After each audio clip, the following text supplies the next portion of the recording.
Hi friends, நான் உங்கள் decode with ரசூல். அதாவது இன்றைக்கி நம்ம இந்த காணொலியில் என்ன பார்க்குறோம் அப்படின்னாக்கா, ஏமன் ஹவுதீஸ் சவுதியினுடைய ஆதரவு பெற்ற மோச்சா துறைமுகத்தின் மீது மிக கடுமையான தாக்குதல்களை நடத்தியிருக்காங்க. அது சம்பந்தமாகவும் மேலும் ரஷ்யா உக்ரைனுடைய மூளையாக செயல்படக்கூடிய, அதாவது இருதயம்னு கூட சொல்லலாம், அந்த அளவுக்குள்ள ஒரு 3 துறைமுகங்களை கைப்பற்றும் விதமான தாக்குதல்களை மேற்கொண்டு வராங்க. இது சம்பந்தமாகவும் மேலும் பல தகவல்களை ஷார்ட்டாக பார்ப்போம். சேனலை லைக் பண்ணுங்கள், ஷேர் பண்ணுங்கள், கமெண்ட்ஸ் பண்ணுங்கள், மேலும் பெல் ஐக்கானை கிளிக் பண்ணிங்க.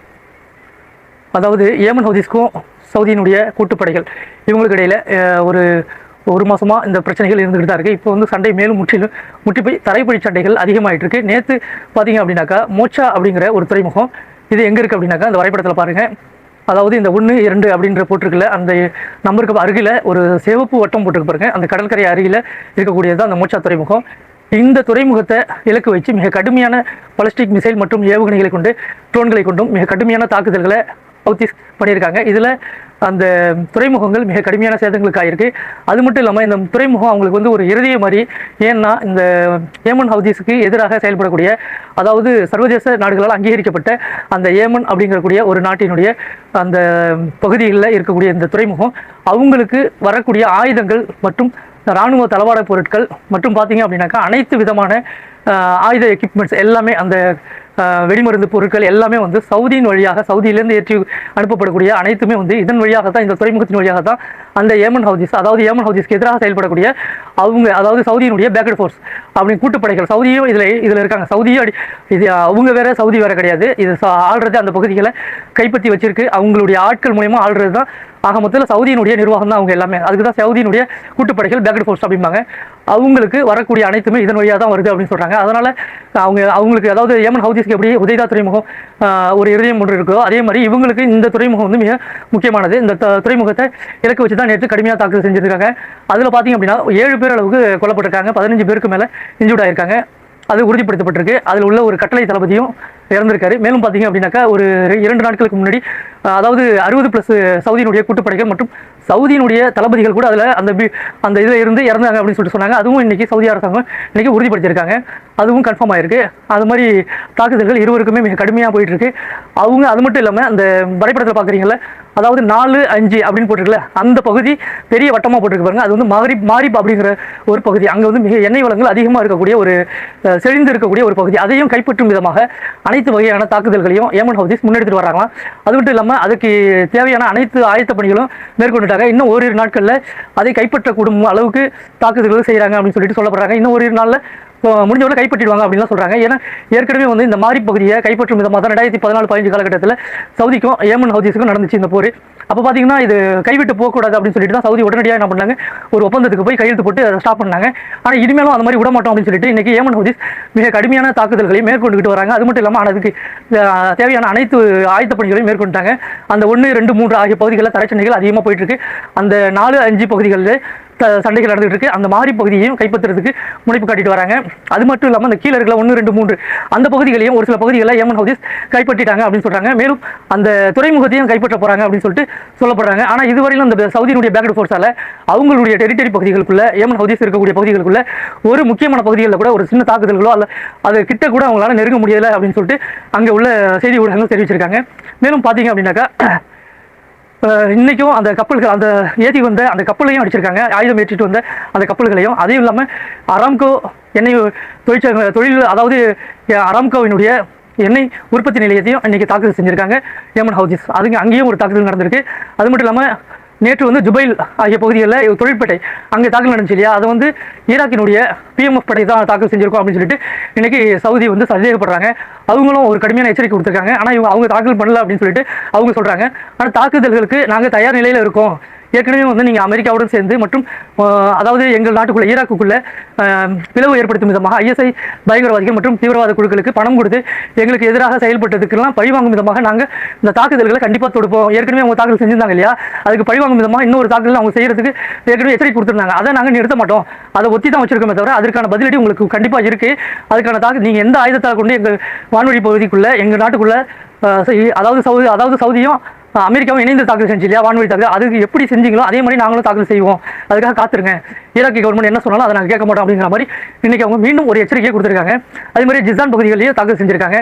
ஜிசான் பகுதிகளிலையும் கடுமையான அந்த உதைதா, அதாவது ஏமன் ஹவுதிஸினுடைய பேக்கட் ஃபோர்ஸ் இருக்கக்கூடிய அந்த பகுதிகளில் தாக்குதல்கள் அவங்க கடுமையாக செஞ்சுட்டு இருக்காங்க. தரைவழி சண்டை மிக உக்கிரமாக இருவருக்கும் போயிட்டு இருக்கு.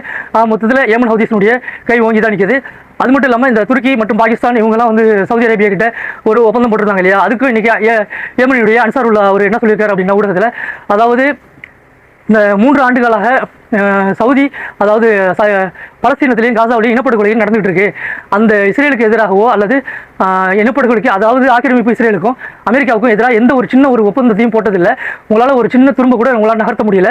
இன்றைக்கி என்னன்னா, எங்களுக்கு எதிராக நீங்கள் வந்து ஒப்பந்தங்கள்லாம் போட்டிருக்கீங்க, ஆனால் வந்து எங்களை 12 வருஷமாக எங்களுடைய பகுதிகளை முற்றுகையிட்டு எங்களை அடிமையாக எங்கள் நாட்டு மேலே கடுமையான தாக்குதல்களையும் எங்கள் மக்கள் மேலே கடுமையான இனப்படுகொலையும் செஞ்சுருந்தாங்க. அதெல்லாம் வந்து நீங்கள் கேட்கல, அப்போ எங்கே போயிருந்தீங்க அப்படிங்கிற மாதிரி அவங்க கேட்டிருந்தாங்க. ஆனால் யார் எதிர்த்து எங்கே நின்றாலும் சரி, நீங்கள் துணிச்சலான ஆளாக இருந்தால் எங்கள் மேலே தாக்குதல் செய்து பாருங்கள், அதுக்கப்புறம் நாங்கள் யாருங்கிறது தெரியும். நீங்கள் எத்தனை பேர் வேணுமோ சேர்ந்து வாங்க, இறைவன் துணையோட நாங்கள் அத்தனை பேரையும் துணிஞ்சு அடிப்போம், உங்களால் முடிஞ்சால் எங்கள் மேலே தாக்குதல் செஞ்சு பாருங்கள், அதுக்கப்புறம் நாங்கள் யாருங்கிறத இந்த உலகம் அறிஞ்சிக்கொள்ளும் அப்படின்னு சொல்லிட்டு அவங்க இன்றைக்கி பகிரங்கமாகவே ஒரு சவாலாகவே கொடுத்துருக்காங்க. துருக்கிக்கும் சரி பாகிஸ்தானுக்கும் சரி, சவுதிக்கு சப்போர்ட் பண்ணிவிட்டு முடிஞ்சா வாங்க வந்து பார்ப்போம் அப்படின்ற மாதிரி சொல்கிறாங்க. ஏன்னா அவங்க வந்து சொல்லிவிட்டு செய்கிற ஆளுங்க. ஏற்கனவே பார்த்தீங்கன்னா சொன்ன மாதிரி அந்த பலஸ்தீனுக்காக இறங்கினாங்க. அதே மாதிரி அமெரிக்காவினுடைய கப்பல்கள், ஜெரால்ட் ஃபோர்ட், எந்த நாடுமே வந்து அமெரிக்காவினுடைய கப்பல்கள் மேலே தாக்குதல் செஞ்சது கிடையாது. அவங்க முதல் முறையாக அடித்து அவங்களே பின்வாங்க வச்சுருந்தாங்க. அதனால் அவங்க சொன்னால் கண்டிப்பாக செய்கிறத மட்டும் தான் சொல்கிறாங்க. அதே மாதிரி சொன்னதை செஞ்சு காமிக்கிறாங்க. பொறுத்திருந்து பார்ப்போம் வருங்காலங்களில் பாகிஸ்தானும் துருக்கி என்ன மாதிரியான நடவடிக்கைகளில் மேற்கொள்கிறாங்க அப்படின்னு சொல்லிட்டு. அதுக்கு எல்லாத்துக்குமே துணிஞ்சு தான் அவங்க இறங்கியிருக்கோம் அப்படின்னு சொல்லிட்டு இன்றைக்கி சொல்லப்படுறாங்க. மேலும் பார்த்தீங்க அப்படின்னாக்கா, அதாவது ரஷ்யா வந்து இந்த ஒரு 2 மாதத்துக்கு முன்னாடி பார்த்தீங்க அப்படின்னாக்கா உக்ரைன் மிக கடுமையாக தாக்குதல் செஞ்சு ரஷ்யாவினுடைய எண்ணெய் ஏற்றுமதியை வந்து முடக்கியிருந்தாங்க. அனைத்து துறைமுகங்கள், அனைத்து எண்ணெய் உற்பத்தி நிலையங்கள், எண்ணெய் கிணறுகள் எல்லாத்தையும் பார்த்து அடித்தாங்க. அதுக்கெல்லாம் இப்போ என்ன பண்ணுறாங்க, ரஷ்யா வந்து ரிவெஞ்ச் எடுக்கும் விதமாக பழிவாங்கும் நடவடிக்கை மிக கடுமையான தாக்குதல்களை உக்ரைன் மேலே தடுத்துக்கிட்டு அந்த ஒடிசா மற்றும் ஜாப்ரிஷியா, சமிரிஜியன் மற்றும் இந்த அதாவது இனிகோ லவ் அப்படிங்கிற ஒரு துறைமுகம், மொத்தம் 3 துறைமுகம், அந்த ஒடிசா, ஜாப்ரிஷியா, இனிகோ லவ் அப்படிங்கிற ஒரு 3 துறைமுகத்தில் மிக கடுமையான தாக்குதல்களை தொடுத்துட்டு வராங்க. அதில் ஒடிசா சமி ரீஜன் பார்த்தீங்கன்னா மிக கடுமையாக பாதிச்சிருக்கு. ஏன்னா இவங்க இந்த துறைமுகத்தில் இருந்தால் அதாவது தொடர்ந்து ரஷ்யா மேலே மிக கடுமையாக தாக்குதல் செஞ்சுட்டு இருந்தாங்க. அங்கேருந்து வரக்கூடிய ஏற்றுமதி இறக்குமதி பொருட்களையும் அங்கே தான் அவங்க பண்ணிக்கிட்டு இருந்தாங்க. ஆனால் ரஷ்யாவை ஏற்றுமதி பண்ணக்கூட முடியாத அளவுக்கு இந்த கருங்கடல் பகுதிகளில் அவங்க தாக்குதல் செஞ்சுருந்தாங்க. எல்லாத்துக்கும் ஒரு பொறுமையாக கடைபிடிச்சிருந்த ரஷ்யா இன்றைக்கி வந்து பொங்கி இருந்து அடிக்க ஆரம்பிச்சிட்டாங்க. அது மட்டும் இல்லாமல் அவங்க அந்த துறைமுகத்தின் வழியாக தான் உக்ரைன் எல்லா செயல்பாடுகளும் செஞ்சுட்டு, ஆயுதம் வருது, ஆயுதம் பரிமாறுறது, அங்கேருந்து உணவுப் பொருட்களை ஏற்றுமதி செய்கிறது, அப்புறம் அந்த குடோன்களில் ட்ரெயின்கள் மூலியமாக அனுப்புறது, அதை வந்து பதப்படுத்துறது, அந்த குடோன்களில் இது பண்ணுறது, இதெல்லாம் ஒட்டுமொத்தமாக முடிச்சு விட்டுறணும் அப்படிங்கிற கணக்கில் எனக்கு ரஷ்யா வந்து மிக கடுமையான தாக்கு. அது எல்லாத்தையுமே இந்த 3 துறைமுகம் தான் மெயின். இந்த 3 துறைமுகத்தை கைப்பற்றிட்டா உக்ரைனுடைய ஆட்டம் அடங்கிடும் அப்படிங்கிறதுனால உக்ரைன் இந்த 3 துறைமுகத்தை வச்சு தான் ஆட்டம் ஆடிட்டு இருந்தாங்க. அவங்களே இப்போ இந்த 3 துறைமுகத்தையும் முடிச்சு விட்டாக்கா அவங்களுடைய ஆட்டம் முடிஞ்சிருங்கிறத எங்கள் கடை கச்சிதமாக ஸ்கெட்ச் போட்டு இன்றைக்கி ரஷ்யா வந்து கை நகர்த்தி அடிச்சுட்டு இருக்காங்க. அது மட்டும் இல்லாமல் பேட்டியேட் ஆயுதம் இல்லாமல் உக்ரைன் தடுமாறதையும் அவங்க கணக்கச்சிதமாக புரிஞ்சுக்கிட்டு கடுமையான தாக்குதல்களை மேற்கொண்டுட்டு வராங்க. அதையும் அடுத்தடுத்து வரக்கூடிய செய்திகளை என்ன வருதுங்கிறதையும் பொறுத்திருந்து பார்ப்போம். அடுத்து பார்த்தீங்க அப்படின்னாக்கா இஸ்ரேல் என்ன சொல்லியிருக்காங்க அப்படின்னாக்கா, இஸ்ரேல் ஏற்கனவே இந்த பீஸ் ஒப்பந்தம்லாம் போட்டும் ஒரு பிரச்சனை கிடையாது. அதாவது காசாவிலிருந்து நாங்கள் வெளியில் வர மாட்டோம், லெபனானிலிருந்து வெளியில் வர மாட்டோம், அதாவது அமெரிக்காவே வந்து ஈரானுக்கு எதிரான இந்த போரில் இப்போ வெளியாகக்கூடிய ஒரு சுச்சுவேஷனில் மாட்டிகிட்டு இருக்காங்க. அப்படி அமெரிக்காவே வெளியாகிட்டா கூட நாங்கள் வந்து இந்த போரை திரும்பவும் தொடருவோம். ஏன்னா எங்களுக்கு எதிராக ஈரான்கிட்ட ஒரு சின்ன ஒரு செறிவூட்டப்பட்ட யுரேனியமாக இருந்தாலும் சரி, எதுவாக இருந்தாலும் சரி, எங்களுக்கு எதிரான அந்த யுரேனியம் இருக்கிறத எங்களுக்கு விட்டுக் கொடுக்க, அதாவது நாங்கள் பொறுத்துக்க மாட்டோம். அதை வந்து ஒட்டுமொத்தமாக அழிக்கிற வரையில் நாங்கள் அவங்க மேலே கடுமையான தாக்குதல்களை தொடுப்போம் தான். இது அமெரிக்காவும் வரலனாலும் பிரச்சனை இல்லை. அமெரிக்காவுடைய அதிபர் எனக்கு வந்து முக்கிய நண்பர் தான், அவர் வந்து நான் சொல்கிறத கேட்டுப்பார் அப்படி இப்படின்னு சொல்லிட்டு கடைசியில் என்ன சொல்கிறாரு, அவங்க ஒதுங்கினாலும் நாங்கள் இதில் தாக்கல் செய்வோம் அப்படிங்கிற மாதிரி அவங்களுடைய பிளானிங்கில் இருக்காங்க. அது மட்டும் இல்லாமல் இன்றைக்கி அமெரிக்காவும் அது மாதிரியான ஒரு பதுங்குறாங்க அப்படின்னாக்கா அவங்கள அசால்ட்டாக நினைக்கக்கூடாது. அவங்க வந்து ஒட்டுமொத்தமாக இது இஸ்ரேல் மூலமாக அவங்க அடுத்த கட்ட தாக்குதல்கள், அடுத்த கட்ட போர் விரிவாக்கம் பண்ணுறதுக்கு இஸ்ரேலை வச்சு பண்ணுறதுக்காக ஐடியா பண்ணிட்டு இருக்காங்க. இஸ்ரேலை அடிச்சிச்சுனாக்கா அவங்க டேரெக்டாக இஸ்ரேலை மட்டும் தான் அடிக்கணும்.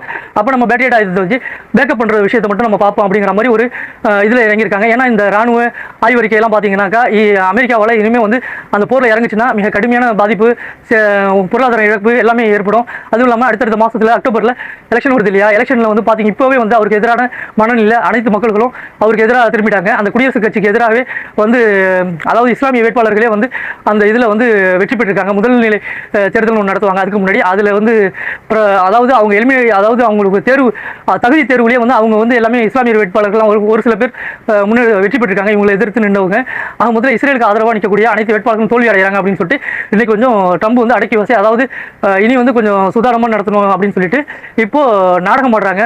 அதாவது இஸ்ரேலுக்கு எதிராக காய் நகர்த்துற மாதிரி அந்த ஆதரவை பெறுறதுக்காக வேண்டி ஏன்னா க்ரூட் ஆயில் விலை அதிகமாகிடுச்சு. இன்னைக்கு 86+ போயிட்டு இருக்கு.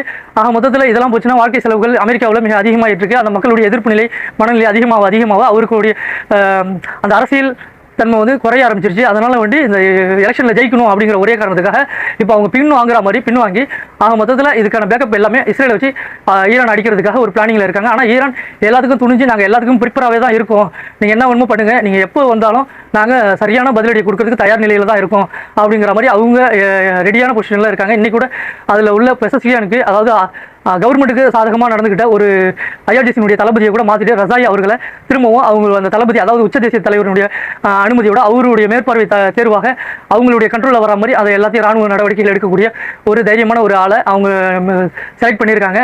அவரும் அறைகூல் எடுத்திருக்காரு. கடுமையான தாக்குதலுக்கு இஸ்ரேலும் சரி அமெரிக்காவும் சரி சரியான பதிலடி கிடைக்கும் அப்படின்னு சொல்லிட்டு அவங்களும் எச்சரிக்கை கொடுத்துருக்காங்க. அது மட்டும் இல்லாமல் இந்த ஸ்ட்ரைட் ஆஃப் ஹார்மஸை விட்டு கொடுக்குறதுல ஈரானுக்கு கொஞ்சம் கூட இது கிடையாது. அவங்க அந்த ஸ்ட்ரைட் ஆஃப் ஹார்மஸை விட்டு கொடுக்குற மனநிலையில் அதுலேருந்து பின்வாங்கவும் பின்வாங்க மாட்டோம் அப்படிங்கிறதுலேயே அவங்க உறுதியாக நிற்கிறாங்க.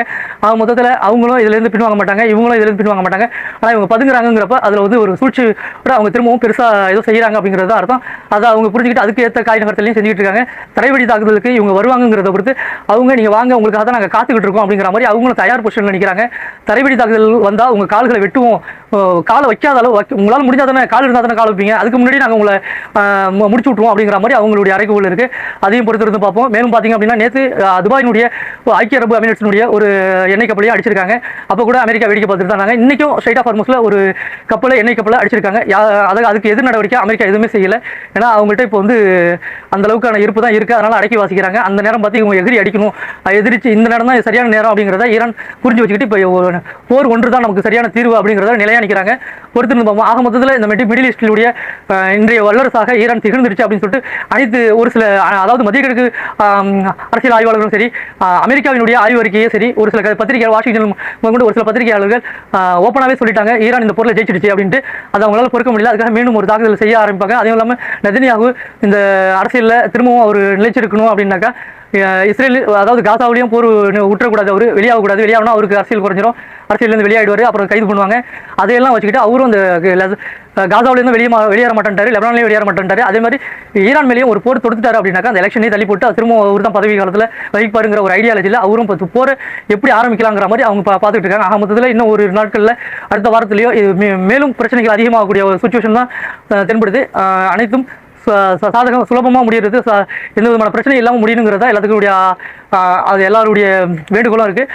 எல்லாரும் பிரார்த்தனை பண்ணுவோம். மேலும் மத்திய கிழக்கில் அமைதி வரக்கூடிய சூழலை உருவாக்கத்துக்கு இறைவனிடம் பிரார்த்திப்போம். மேலும் பல தகவல்களை வேண்டுமென்றால் சேனலை சப்ஸ்கிரைப் பண்ணுங்கள். நிறைய பேர் சப்ஸ்கிரைப் பண்ணாமல் பார்த்துட்டீங்க. சப்ஸ்கிரைப் பண்ணுங்கள், லைக் பண்ணுங்கள், ஷேர் பண்ணுங்கள், கமெண்ட்ஸ் பண்ணுங்கள்.